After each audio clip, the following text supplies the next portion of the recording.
Hello नमस्ते, आप सभी का स्वागत है ऑन दी अनस्टॉपेबल्स। मेरा नाम है प्रतीक और आज आपके लिए एक बहुत ही इंपॉर्टेंट अपडेट लेके आया हूँ जो है एनसीईआरटी को लेके। जी हाँ दोस्तों, यूपीएससी की तैयारी करने वाले ज्यादातर कैंडिडेट्स हैं जिनके लिए एनसीईआरटी एक बेडरॉक और फाउंडेशन तैयार करती है। ये एनसीईआरटी मूलतः से भारत सरकार जो मिनिस्ट्री ऑफ एजुकेशन है जिसके तहत एक पूरा का पूरा बोर्ड है वो ये तैयार कराता है for the school going children जो खास करके सीबीएसई बोर्ड के अंदर 10वीं 12वीं की एग्जाम लिखते हैं, राइट। ये एनसीईआरटी के तहत उसके अंदर रेगुलर रैशनलाइजेशन और कंटेंट अपडेशन भी होता रहता है और उसी के तहत हम भी यूपीएससी की जो अपडेशन है वो लेने की कोशिश करते हैं। स्टैंडर्ड 6 के अंदर एनसीईआरटी में पहले हिस्ट्री, ज्योग्राफी, सिविक्स की अलग-अलग किताबें आती थी, but as a part of content rationalisation now NCERT has decided to keep up with a single text book जिसे हम लोग एनसीएफ के भाग के रूप में देखते हैं, नेशनल करिकुलम फ्रेमवर्क है 2023 में। चाहे ये कहा गया कि इंफॉर्मेशन को कंसोलिडेट कर दिया जाए लोअर खास करके जो एजिस है बच्चों के लिए उनके लिए, और इसी के बैकग्राउंड में एनसीईआरटी ने स्टैंडर्ड 6 की जो पूरी की पूरी किताब हुआ करती थी, ये स्टैंडर्ड 6 में 3 किताबें आती थी मेन, तो मतलब 3-4 किताबें उसको सबको एक कर दिया। तो वो कंबाइंड बुक है, उसका नाम है exploring society India and beyond.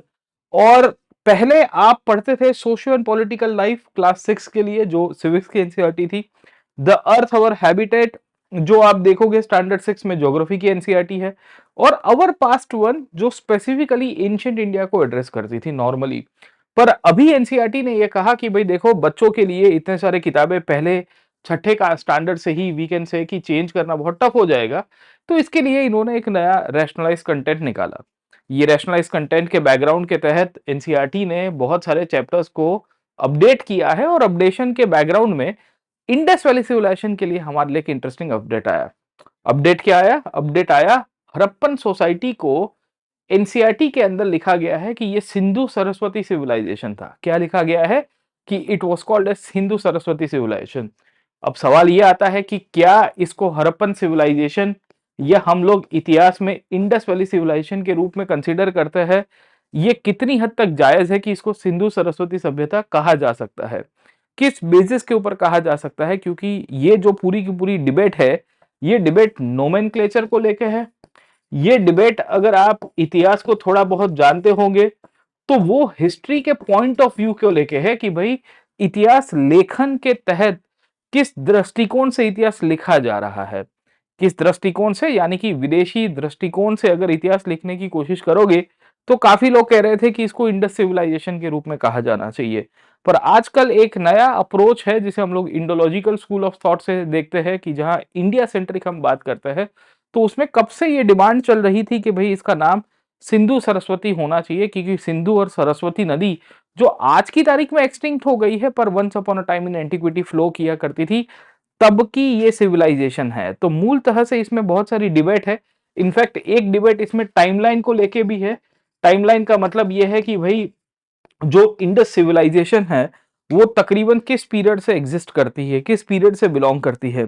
तो इस बुक में सैकड़ों सारे चेंजेस आए हैं। अगर आप अपडेट देख रहे हो तो आपको ये क्लैरिटी होनी चाहिए कि स्टैंडर्ड 6 की नई एनसीईआरटी है ये exploring society India and beyond. अगर आप देखिए, ये सोशल साइंस की स्टैंडर्ड 6 के बच्चों के लिए ये टेक्स्ट बुक के अंदर है। इसमें बहुत सारी अपडेट्स है, हिस्ट्री के कंटेक्स्ट में आपको ज्यादा मिल रही है। जैसे आप देखने की कोशिश करोगे ज्योग्राफी में भी कुछ कुछ अपडेट है। खास करके ये नेम नोमेनक्लेचर को लेके अपडेट है। इंडियन सोसाइटी में वैदिक पीरियड को लेके और नए नए एग्जांपल्स भी है। आगे मैं आगे डिस्कस करूंगा। डिस्कस करने से पहले मैं आपको ये भी अपडेट देना चाहता हूं कि अगर आप यूपीएससी की तैयारी कर रहे हो तो आप जुड़ सकते हो ऑन अन अकेडमी हमारे साथ, जहां 23,999 में आपको complete GS plus CSAT plus test series का कवरेज मिल जाएगा। जी हाँ दोस्तों, फाउंडेशन बैच है, आपको बहुत ही फायदा मिलेगा जिसमें इंडिया के टॉप एजुकेटर्स, जैसे मैं हिस्ट्री पढ़ाता हूं, मेरे साथी एजुकेटर्स आपको पॉलिटी, सी सेट, ज्योग्राफी इन सब के लिए हेल्प करेंगे। हमारे पास अनलिमिटेड एक्सेस है, आप कोई भी बैच को कभी भी ज्वाइन कर सकते हो, कितनी भी बार क्लासेस देख सकते हो। इसमें आपका लेक्चर्स हो जाएगा, कंप्लीटली आपको मटेरियल मिल जाएगा टीचर्स की तरफ से। इनफैक्ट आपको डेडिकेटेड डाउट सॉल्विंग सेशंस मिलेंगे और भी बहुत कुछ है।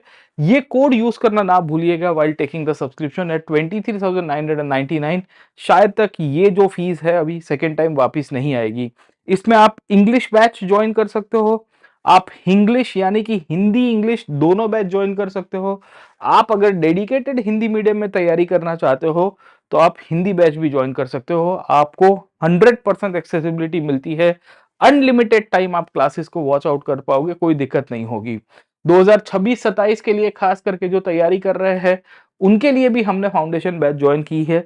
ये आप जरूर से कोड यूज करना PN लाइव, इसमें आपको मैक्सिमम डिस्काउंट मिलेगा। इसी के साथ अनअकैडमी का एक और नया अपडेट है, that is Unacademy iconic subscription, जहां आपको वी विल सी कि AI बेस्ड आपको हेल्प किया जा रहा है। आपको इंटरव्यू गाइडेंस, आंसर इवेल्युएशन और भी चीजों के अंदर हेल्प मिलेगा, तो जरूर से आप इसका लाभ उठाइए। और अगर आप ऑप्शनल की तैयारी करना चाह रहे हैं तो ऑप्शनल को लेके मैं हिस्ट्री ऑप्शनल कराता हूं, वैसे ही मेरे साथी एजुकेटर्स और भी टॉप सब्जेक्ट्स का आपको ऑप्शनल कवरेज देंगे। ये भी आप लाइव क्लासेस अटेंड कर सकते हो, रिकॉर्डिंग आपको देखना है, फिर से रिव्यू करना है, रिवाइज करना है, सब कुछ कर सकते हो। तो वन स्टॉप सॉल्यूशन है, ये कोड यूज करना ना भूलिएगा PN लाइव। खैर वापिस आता है अपन, एनसीईआरटी ने क्या अपडेट दिया है। तो एनसीईआरटी ने एक तो ये 3 किताबों को ज्वाइन करके एक किताब में कन्वर्ट कर दिया है। उसके अंदर अगर आप देखोगे तो यहाँ पूरा का पूरा एक इंडेक्स डाला हुआ है। ये इंडेक्स को टोटल 5 थीम में डिवाइड कर दिया है। उसमें थीम बी और थीम सी जो है ये मेनली हमारे हिस्ट्री के कंटेक्स्ट में, हिस्ट्री और कल्चर के कंटेक्स्ट में है, जहां से काफी सारे चेंजेस मिलेंगे। तो जो अवर पास्ट करके जो किताब हुआ करती थी उसमें अशोक को लेके एक चैप्टर आपको मिल जाएगा, इंडस सिविलाइजेशन को एक चैप्टर लेके मिलेगा। उसमें उन दोनों को मिक्स करके इन्होंने एक नया पूरा का पूरा थीम निकाला और इसी थीम के अंदर बहुत सारे चेंजेस किए। ये चेंजेस में जैसे ये कहा गया है कि एंशिएंट इंडिया के अंदर लोगों को, खास करके ऑथर्स और स्कॉलर्स थे, उनको साइंस के बारे में बहुत सारी चीजें पता थी। और साइंस के कंटेक्स्ट में we had a meridian in India called as Ujjaini meridian. अब आप देखिए कि हम लोग नॉर्मली एक टाइम को फाइंड करने के लिए, ये लैटिट्यूड लॉन्गिट्यूड का कंसेप्ट को देखने के लिए हम ये कहते हैं कि देयर इज अ 00 मेरिडियन जो GMT के अंदर है, राइट, ग्रीनविच मीन टाइम के रूप में। और उसी के आधारित पूरी टाइम कैलकुलेशन है, पूरी डिवीजन है, जो लैटिट्यूड्स के रूप में आप पढ़ते हो वो बेसिकली डिवाइड की गई, राइट, ओके, लैटिट्यूड लॉन्गिट्यूड के कंटेक्स्ट में। उसी बेसिस के ऊपर से ये आधार बना है अभी आज की तारीख के अंदर, जहां एंशिएंट इंडिया में एक स्कॉलर हुआ करते थे वरामिहिर। वरामिहिर ने एस्ट्रोनॉमिकल स्टडीज की थी, खास करके वो चंद्रगुप्त टू के कोर्ट से बिलोंग करते थे, he was one of the नवरत्नस।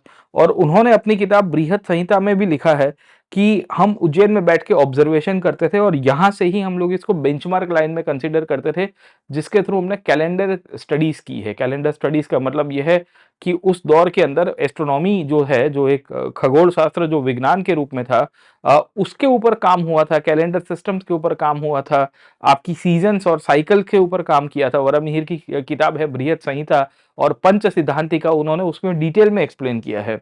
तो एनसीईआरटी ने इसी को ही अपडेट किया। NCERT has currently updated this part और कहा कि भाई देखो, एक प्राइम मेरिडियन इंडिया से चलता था जिसे हम लोग कहते हैं उज्जैनी मेरिडियन, ओके। ये उज्जैनी मेरिडियन का काम क्या है कि भाई इसके बेंचमार्क के ऊपर से इंडिया की जो टाइमलाइन है वो डिवाइड की गई थी उस दौर के अंदर, ओके।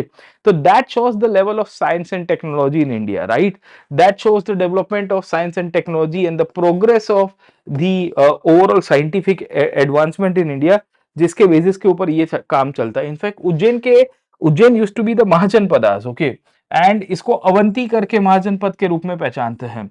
ये उज्जैन की इतिहास ऐसी है कि उज्जैन के कंटेक्स्ट में यहाँ उसके 2 कैपिटल थे। एक तो आपको उज्जैन मिलेगा, दूसरा महिष्मति जो आज का महेश्वर के रूप में है। बाय द वे वहां से आपको एक नदी भी जाती हुई देखने को मिलेगी, कौन सी जाती है बताना, क्योंकि इन दोनों की हिस्टोरिकल सिग्निफिकेंस है। तो एनसीईआरटी में ये लेटेस्ट अपडेट है, अब उसको लेके डिबेट चल रही है। वैसी ही डिबेट आप देखोगे तो इंडस सिविलाइजेशन के कंटेक्स्ट में भी आपको मिलेगी।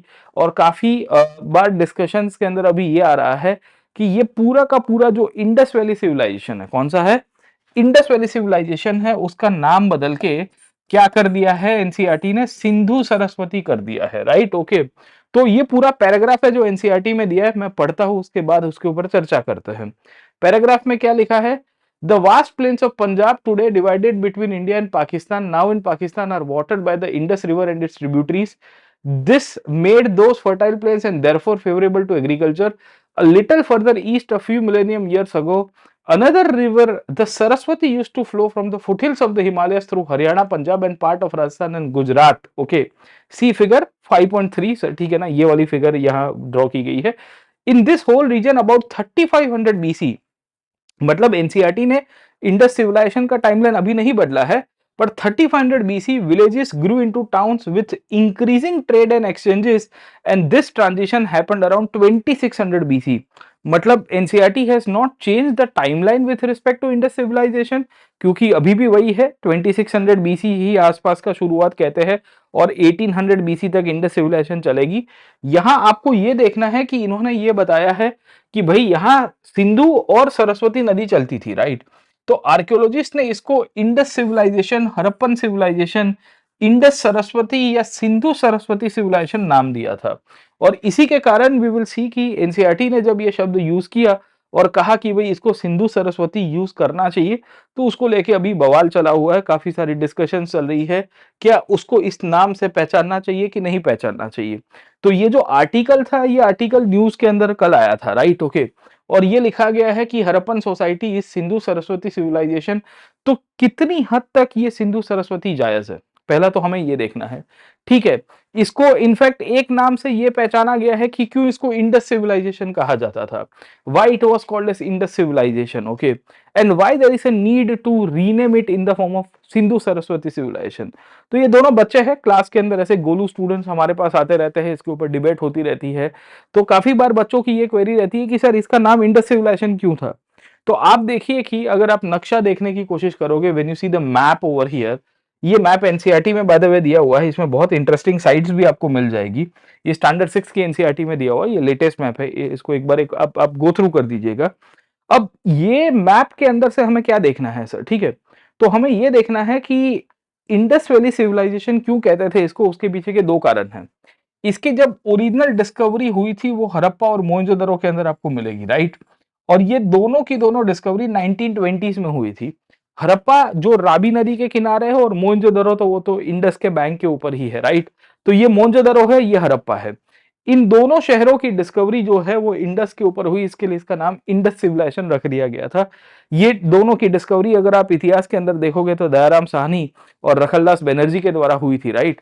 तो इन दोनों शहरों को 1920 के दशक में जब डिस्कवर किया गया और जब इसको डिस्कवरी की गई तो कहा गया कि भाई ज्यादातर शहर जो है वो इंडस नदी के चैनल के ऊपर है या रिवर बैंक्स के ऊपर है या इंडस के ट्रिब्यूटरीज के रिवर बैंक के ऊपर है. आप देखिए जैसे हड़प्पा इज ऑन रावी नदी, मोहनजोदड़ो अगर आप देखने की कोशिश करोगे तो इंडस के ऊपर ही, इसके लिए इसका नाम इन्होंने इंडस सिविलाइजेशन रखा सर, ठीक है.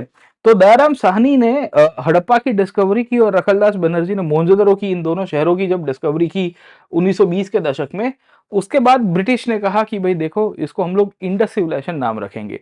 किसने रखा था ओरिजिनली इसका नाम, तो जॉन मार्शल ने रखा था. याद रखना, John Marshall was the person who was related to ASI, he was the director of the ASI in the 1920s, 1924 के आसपास, जब उसने पूरी दुनिया को कहा कि भाई देखो ये इंडस नदी के किनारे आपको साइट्स मिली है. तो इनिशियल साइट्स जो थी, जो मैंने बताया आपको इंडस के किनारे मिली, इसके कारण ही इसका नाम इंडस सिविलाइजेशन रख दिया गया. अब जब एनसीईआरटी कह रही है कि भाई देखो हम इसको सिंधु सरस्वती कह सकते हैं, हम इसको इंडस सरस्वती कह सकते हैं, इसको सिंधु सरस्वती के रूप में ज्यादा पहचानेंगे. इनफैक्ट यहाँ के लोगों को हड़प्पन्स कहा जाता था क्योंकि मूलतः से इनका जो कल्चर था वो हड़प्पा के सिमिलर आपको मिल जाएगा, और इस बेसिस के ऊपर से इसका नाम ये अभी बदलने की बात हुई सर, ठीक है. अब सवाल ये आता है कि भाई ये बदलाव की क्यों आवश्यकता थी, क्यों इसको इंडस सिविलाइजेशन के रूप में नहीं कहा जा सकता. तो याद रखना कि जब ये इनिशियल डिस्कवरी हुई थी ना दोस्तों, ये डिस्कवरी मोहनजोदड़ो के अंदर हुई, ये डिस्कवरी हड़प्पा के अंदर हुई थी, तब ऐसा माना गया था कि ज्यादातर साइट्स जो है वो यहाँ पे इंडस नदी के किनारे ही है sir. Okay, so majority sites that were discovered they were on the Indus banks only. Okay, but आज की तारीख के अंदर हम ये नहीं मानते हैं कि भाई यहाँ जो डिस्कवरी है वो इंडस के जोन में ही रही है. इंटरेस्टिंगली अगर आप थोड़ा इतिहास को खगालने की कोशिश करोगे तो you will be surprise to understand that the whole region जहां हम लोग इंडस कह रहे हैं ना आज की तारीख में, ये वाला सर, ठीक है. So this is actually the belt I am talking about. इसके नीचे आपको ये जो सरस्वती यहाँ दिख रहा है, ये एनसीईआरटी ने एक्चुअली सरस्वती शब्द भी यूज किया है बाय द वे सर, ठीक है। So NCERT has specifically use the river Saraswati over here sir, ठीक है। तो ये जो पूरा का पूरा रिवर सरस्वती है ना, यहाँ मैक्सिमम साइट्स आया करती थी। ये मूलतः से चोलिस्तान वाला रीजन कहते हैं। यहाँ पे नदियां मूल चलती थी, दो ट्रिब्यूटरी थी सरस्वती की, जिसका नाम है गग्गर हाकरा, और वहां पे मैक्सिमम साइट मिलती है। तो इनिशियल साइटें ऐसी थी जो इंडस सिविलाइजेशन के अंदर आपको दिख जाएगी, राइट। इनिशियल साइट्स या दो तीन जो डिस्कवरी हुई, चार साइट्स डिस्कवरी हुई, जो वी विल सी कि इंडस सिविलाइजेशन के साथ जुड़ी हुई इंडस रिवर बैंक के ऊपर थी। पर बाद की जो साइट्स है वो इंडस रिवर बैंक के ऊपर नहीं है। तो अगर वो सब साइट्स इंडस रिवर बैंक के ऊपर नहीं है, तो क्या इसका नाम इंडस देना ठीक है? ऑब्वियस सवाल उठता है। आजकल ज्यादातर साइटें इंडिया में ज्यादा मिली है, 1000 से ज्यादा साइट है, 8 लाख स्क्वायर किलोमीटर से ज्यादा एरिया ये कवर करता है सर, ठीक है। तो you will be surprise, it goes all the way up till Balochistan, up till Jammu. Jammu में मंडा के पास एक जगह है, आपको ईस्टर्न यूपी में आलमगीरपुर, मतलब वेस्टर्न यूपी के अंदर आपको आलमगीरपुर मिलेगा, somewhere in the side of Meerut. And we will see कि इन गुजरात, और गुजरात से नीचे महाराष्ट्र में दईमाबाद तक की आपको साइट्स की लोकेशन मिलती है। गुजरात में आपको सैकड़ों साइट्स मिलती है, धोलावीरा है, लोथल है, सूरकोटड़ा है, नगेश्वर है। क्या ये सब साइटें आपको, देसलपुर करके एक साइट है, क्या आपको लग रहा है कि all of this sites were located on the Indus? No. In fact, majority of the sites were located in Cholistan region. Cholistan is the Thar desert region. In fact, यहाँ पे ही ऐसा कहते हैं कि रिवर सरस्वती जो है वो फ्लो किया करती थी। कौन सी नदी है? बेसिकली ये जो रिवर सरस्वती है, जिसको एनसीईआरटी ने भी इनफैक्ट अपने मैप के अंदर डाला है, इसको गग्गर हाकरा कहते थे। It was called as Ghaggar Hakra. और इसी के बैंक्स के ऊपर आपको मैक्सिमम साइट्स मिलेगी। इनफैक्ट अभी मैंने आपको जो जूम करके बताने की कोशिश की, ये अगर आप इसको देखें ना यहाँ पे, तो ये जो आपको डॉट्स दिख रहे हैं ना, पिंक वाले डॉट्स, ये जो रेड डॉट्स है, this are actually bigger sites. All the pink dots are smaller sites of Indus civilization. 1000 से ज्यादा साइट्स आपको मिली है, ये जितने भी है। यहाँ पे भी अगर आप देखोगे, गुजरात के साइड में भी आपको यहाँ बहुत सारी साइट्स आपको मिलेगी, राइट। तो this are all the sites which were actually drained by the Saraswati, खास करके यहाँ पे गनेरीवाल के इस साइड में सर, ओके। एंड एक ऐसी जगह थी जहां मैक्सिमम आपको वी विल सी की लोकेशंस मिलती है। आज ये थार डेजर्ट वाला रीजन बन गया है। Today it is actually a Thar desert region, but once upon a time in antiquity it was one of the major source of we can say survival of the Indus civilization. In fact इसी के कारण आपको ज्यादातर sites यहाँ पे मिलेगी sir, okay. तो अभी लेटेस्ट रिसर्च भी यही कह रहा है कि सरस्वती जो है ये मूलतः से थार डेजर्ट के नीचे चली गई है सर, ओके। सो ये टाइम्स ऑफ इंडिया का आर्टिकल है। ये टाइम्स ऑफ इंडिया के आर्टिकल के अंदर भी यही लिखा गया है कि सरस्वती जो है वो तकरीबन तकरीबन टेक्टोनिक और क्लाइमेटिक चेंजेस के कारण शायद तक वी विल सी कि थार डेजर्ट के नीचे फ्लो कर रही है, सबटरेनियन फ्लो कर रही है। ये आज की तारीख में आपको एक्सटिंक्ट होते हुए देखने को मिलेगी। बट रिमोट सेंसिंग टेक्निक का आधार बनाते हुए, और साथों की साथों अगर आप देखोगे, हमारे पास एक एजेंसी है जिसका नाम है नेशनल रिमोट सेंसिंग सेंटर। ये नेशनल रिमोट सेंसिंग सेंटर के द्वारा ये डिस्कवरी की गई है, और इन्होंने ये आइडेंटिफाई किया है कि सरस्वती नदी का जो ट्रैक है वो थार डेजर्ट के नीचे हुआ करता था। होने का मतलब ये है कि भाई यहाँ पे ही ज्यादातर साइट्स हुआ करती थी, और ये कोरिलेट करता है, वरना डेजर्ट में इंडस सिविलाइजेशन की साइट्स कैसे होगी? आप खुद सोच सकिए कि अगर यहाँ कोई नदी नहीं बह रही है, अगर यहाँ कोई रिवर नहीं बह रही है, तो यहाँ वी विल सी कि मैक्सिमम साइट्स कैसे हो सकती है। तो मूलतः से गग्गर हाकरा करके नदी थी चोलिस्तान वाले रीजन में। कौन सी नदी का नाम है? Ghaggar Hakra. They were seen as a tributary to the Saraswati river sir, ठीक है, एंशिएंट सरस्वती। एंड इसी के आधार के ऊपर इंडस सिविलाइजेशन, जो आज आपको बड़े ड्राई एरिया में दिखेगा, ड्राई एरिया मतलब आपको अभी लगेगा कि ये तो पूरा डेजर्ट है, यहाँ पे कैसे साइट्स मिल रही है, रन ऑफ कच्छ में कैसे साइट्स मिल रही है, धौलावीरा में कैसे साइट्स मिल रही है, right, okay.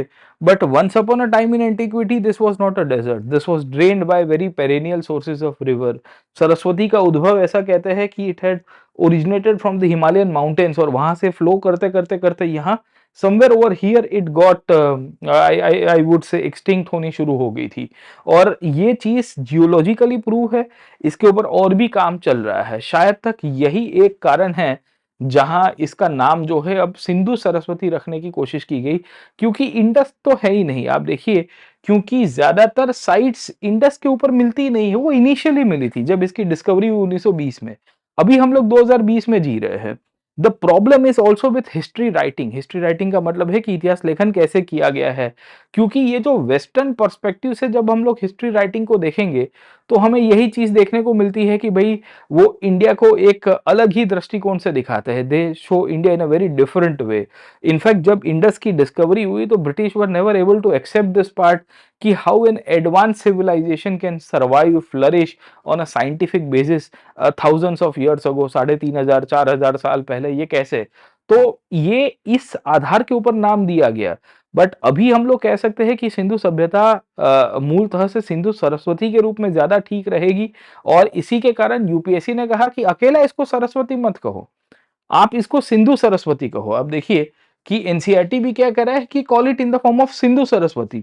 Don't call only Indus, है ना। डोंट कॉल ओनली हड़प्पन, क्योंकि हड़प्पन तो बेसिकली लोग है जो एक मैच्योर फेज को दर्शाते थे इंडस सिविलाइजेशन के अंदर। Rather use the term Sindhu Saraswati. In fact आप यूपीएससी के ऑप्शनल के क्वेश्चन पेपर देखोगे ना, तो यूपीएससी आज से 15-20 साल पहले इसको इंडस सिविलाइजेशन शब्द यूज करता था।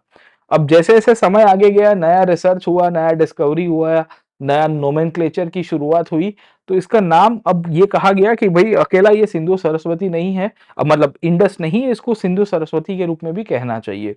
तो all of this can be justified, इसमें कोई दिक्कत नहीं है उसको कि भाई इसको सिंधु सरस्वती, क्योंकि हमारे पास डेटा है साइंस के ऊपर है। देखिए history is always based on scientific facts, okay. And there used to be a river, there used to be a river. अब उसको नाम सरस्वती आप दोगे नहीं दोगे वो बात सेकेंडरी है। In fact drying of rivers was one of the major sources for the decline of the Harappans.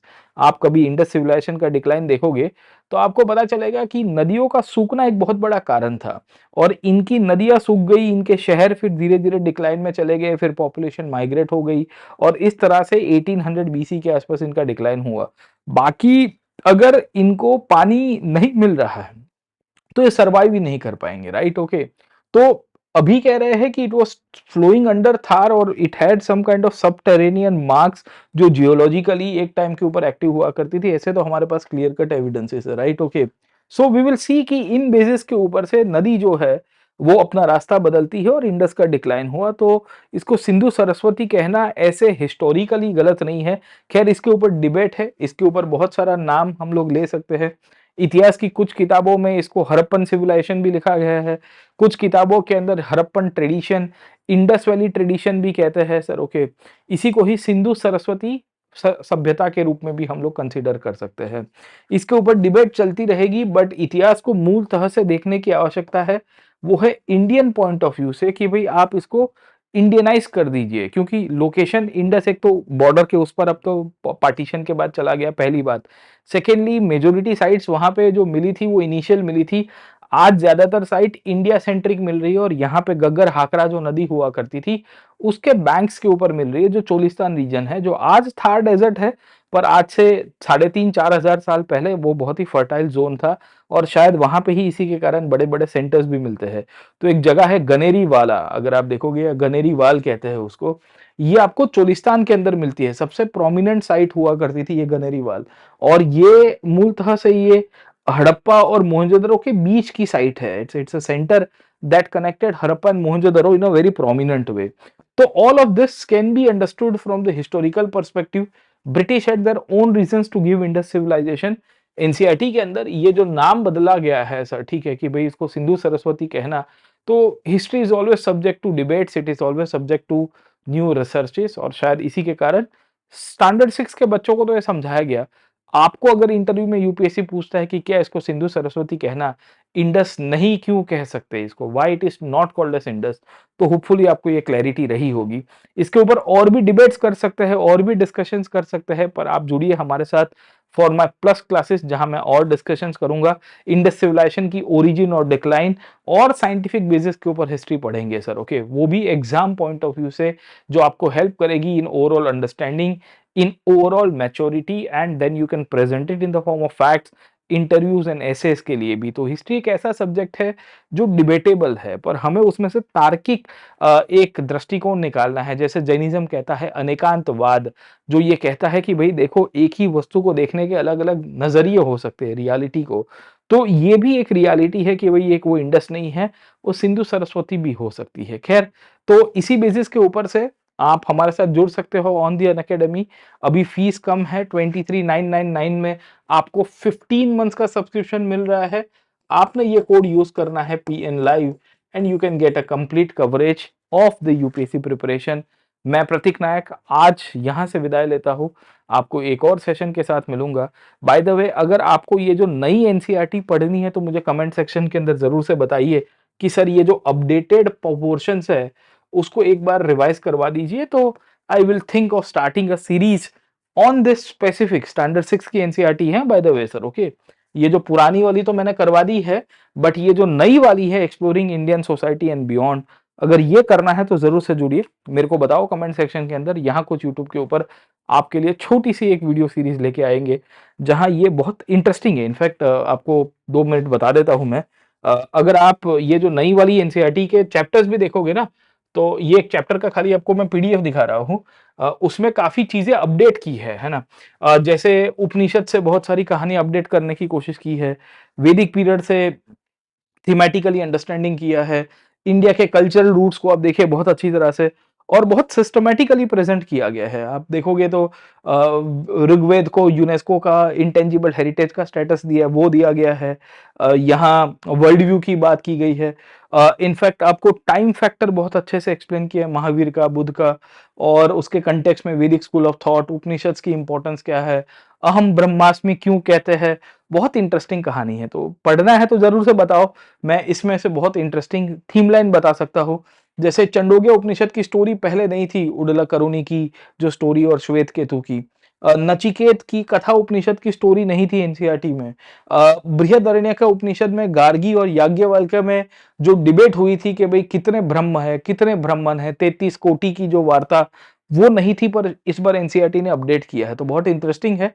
इसको आप खुद से भी अपडेट कर दीजिएगा, क्योंकि यूपीएससी क्या लेटेस्ट ट्रेंड के हिसाब से सवाल पूछता रहता है और आपको पढ़ना है यहाँ पे ही। तो यूट्यूब के ऊपर मुझे कमेंट्स करके बताओ, ये वीडियो को थोड़ा अच्छा खासा लाइक शेयर कर दो और कमेंट्स में बताओ कि yes sir we want to study this updated versions of NCERT. तो इसके लिए छोटा सा अपन 3 4 5 सेशंस का एक सीरीज कर देंगे, छोटे छोटे वीडियो बना के आपको समझा दूंगा। Do like share and subscribe. इसकी पीडीएफ आपको डिस्क्रिप्शन बॉक्स के अंदर मिल जाएगी। Thank you very much, let's crack it.